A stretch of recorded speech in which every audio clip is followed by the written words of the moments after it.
Today, some myths around Bitcoin.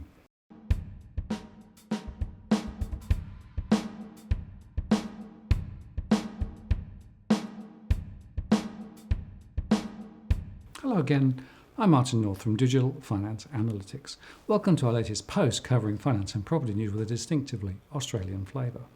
Today we discuss a recent article from HackerNoon, 3 urban legends of Bitcoin debunked. The author is clearly a digital currency enthusiast, but the points he makes are really interesting and suggest to me that perhaps Bitcoin is not so unlike our current forms of money as it may first appear. I'll add a link to the original article in the comments below. And by the way, if you value the content we produce, please do consider our Patreon program, where you can support our ability to continue to make great content. Here is the link, and it's also in the comments below. The starting point is that today digital currency already exists. In fact, 90% of existing money is only digital, i.e. a digital currency. Only $6 trillion, or approximately 10% of the world's current money supply, is in the form of cash. So believe it or not, you're already using digital currency when you swipe your credit or debit card.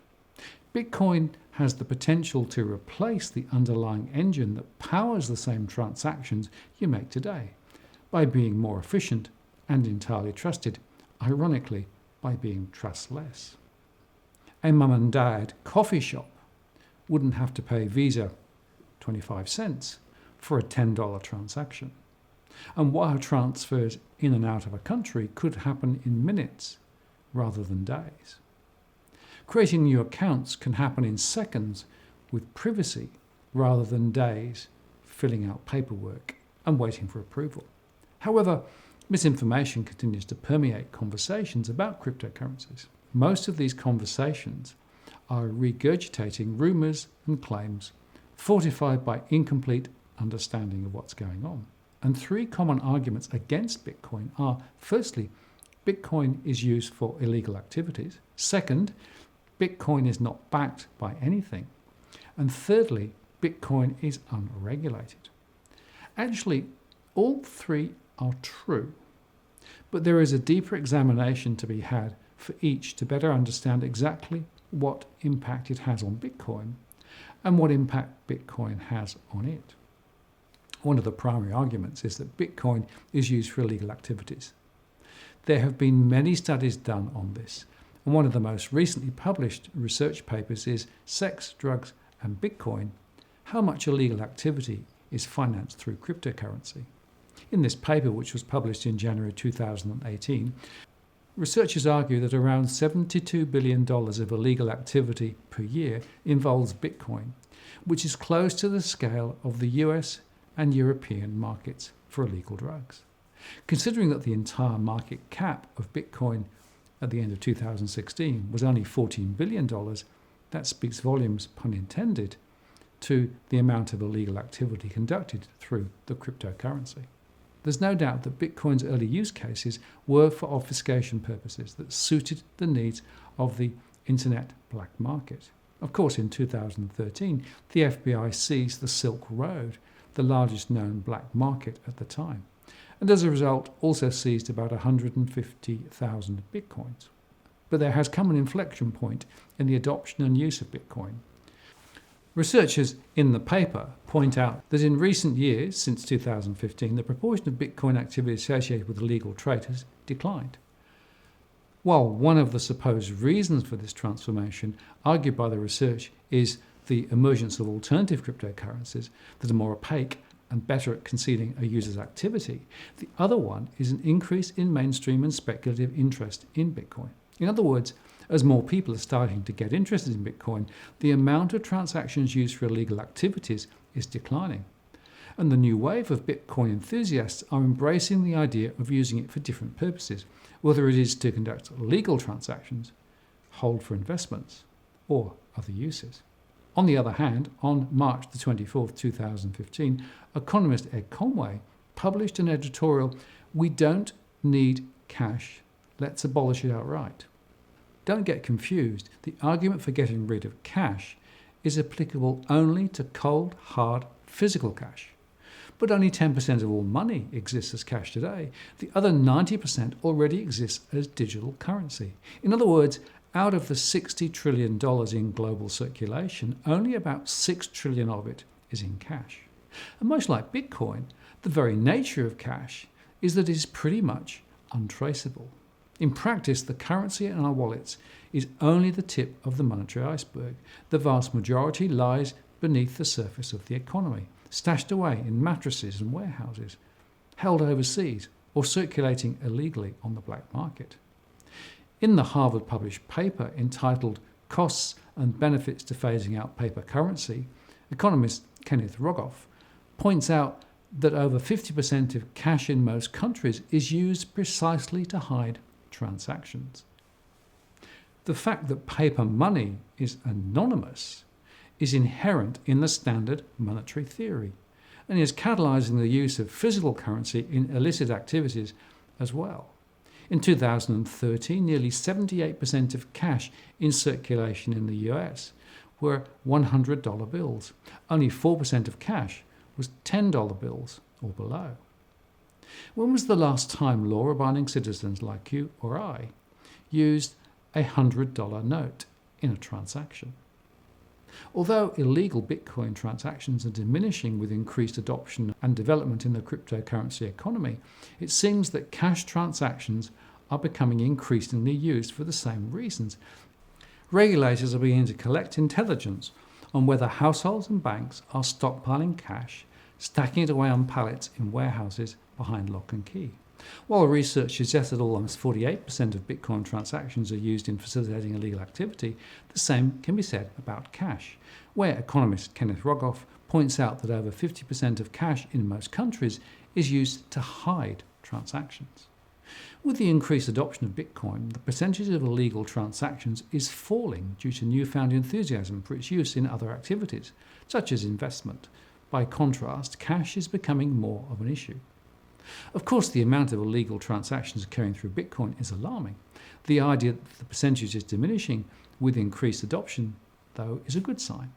But the reality is that illegal activities and transactions will continue to be fueled regardless of Bitcoin's existence. The culprit isn't Bitcoin or cash alone, but both, because they are hard to trace. Whether or not the privacy of such transactions benefits the economy is an argument in principle and will ultimately boil down to a decision of whether or not the anonymity should be preserved. With criminal use inversely correlated with the recent adoption of Bitcoin and the emergence of alternative cryptocurrencies specializing in anonymous transactions, Bitcoin is not required to be an anonymous currency. After all, the paper Sex, Drugs and Bitcoin: How Much Illegal Activity is Financed Through Cryptocurrency points out that the emergence of alternative cryptocurrencies that are more opaque and better at concealing a user's activity than Bitcoin is. Another common critique of Bitcoin is that it isn't backed by anything of value. But the current cash system isn't backed by much either. In the United States, President Roosevelt eliminated the gold standard, having the US dollar backed by gold, in 1933. And I discussed this in a recent post with economist John Adams, who is really stealing our money. And here is the link. Even prior to 1933, the existence of the gold standard or any other standard for backing currency was little more than a psychological comfort. After all, gold has little practical value. Sure, you can argue that gold is conductive and people can use it for circuit boards and stuff like that. And one could also argue that paper is flammable and people could use it to heat places up. So therefore cash itself has value and has no need to be backed by gold. But face it, people won't mould gold into conductive material for circuit boards, just as they won't burn money to warm up a cold winter. The majority of gold's value is in the supply and demand. By transitive property, the majority of the value in currencies that are pegged to gold was also in the supply and demand. Therefore, by eliminating the gold standard, the United States effectively eliminated the middleman in currency value, transforming it into a pure supply and demand game, where the United States can control the supply side. Bitcoin is also a supply and demand game. Because it isn't regulated by a single entity, though, there is no control on the supply side, unlike with government-backed currencies. Furthermore, the entire market cap and volume is a grain of sand compared to the beach that is existing currency supply. The currency supply of Bitcoin equals about $100 billion in value, while the total available money in the world, both digital and fiat, is around $60 trillion. The small total valuation of Bitcoin, combined with the lack of centralized control on the supply side, are two contributing factors, of course, among many others, to its pricing volatility. Another argument against Bitcoin is that it is unregulated. Whether the lack thereof is an advantage or disadvantage is subjective and quite a matter of heated debate. Because the cryptocurrency world is nascent, though it provides the world with an opportunity to apply only necessary regulations and policies, resulting in a much more streamlined system. And it must be done carefully. Regulation blankets policies over an entire population, which can leave many citizens victims of circumstances. In March 2018, Donald Trump enacted a trade tariff on China that severely increased the cost of imported steel and aluminium. In response, in April 2018, China enacted its own tariffs on the United States on imports of things like pork, fruit and steel. Now the world sits and watches as fears of a potential trade war are slowly inching towards reality. Many fear China's potential tariffs on US soybeans, which account for 1/3 of soybean sales in the United States. Steel, pork, fruits and soybeans, so what? Well, who cares if the US can't sell soybeans to China anymore? Well, actually, we as humans should care. Humanity isn't just a list of social security numbers lined up for their turns at daily 8-hour tasks. Individuals that farm the soybeans, pigs and fruits will be directly impacted as potential sales drop as a direct result of the tariffs. And the more impacted individuals are not privy to the decisions made by the figureheads of the nation. These are the same figureheads that currently regulate the existing monetary system. Just because something is regulated or has rules doesn't mean it's good. It's similar to receiving a new phone only to find that it's already full of bloatware, apps that you have no intention of using but can't delete.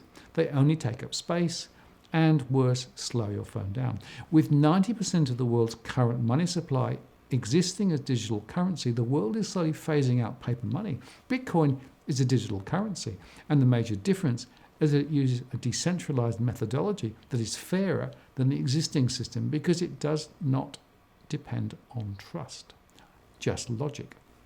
Of course, more regulation is needed and will emerge as it becomes more widely adopted. With the right regulation in place, though, it can become a much more efficient and fair currency model than our existing systems. Well, you may not agree with that. Do add your comments below. But it seems to me he's right in saying that Bitcoin and money have more in common than we might first think. As always, if you like what you've seen here today, please share and like the post and add a comment or question. I do read them all. And if you want to join the Grandmatter Subscribe so you receive alerts when we release new posts, do subscribe now by hitting the subscribe bell. And if you've already subscribed, many thanks. I really appreciate your support and participation. And if you do value the content we produce, please do consider joining our Patreon program, where you can support our ability to continue to make great content. The link is in the comments below. I'm Martin North, Principal Analyst of Digital Finance Analytics. Many thanks for watching, and I'll see you next time.